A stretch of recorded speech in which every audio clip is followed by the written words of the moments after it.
Hello guys! Ito po yung lunch ko for today. Simpleng luto lang kasi ako lang naman ang kumakain. Ayan. Chicken stripes. Nilagyan ko siya ng cumin and coriander. Salt and pepper. Tapos, Maggi. Tapos, lagyan ko na siya ng bell pepper at parsley para mabango yung amoy niya. Tapos halu-haluin lang ng konti. Ayan lang. Hindi ko siya nilagyan ng tubig para masarap.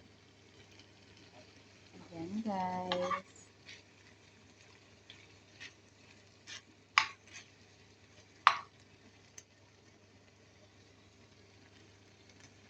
Tapos leave it ko muna siya ng mga 15 minutes para lumambot talaga yung chicken.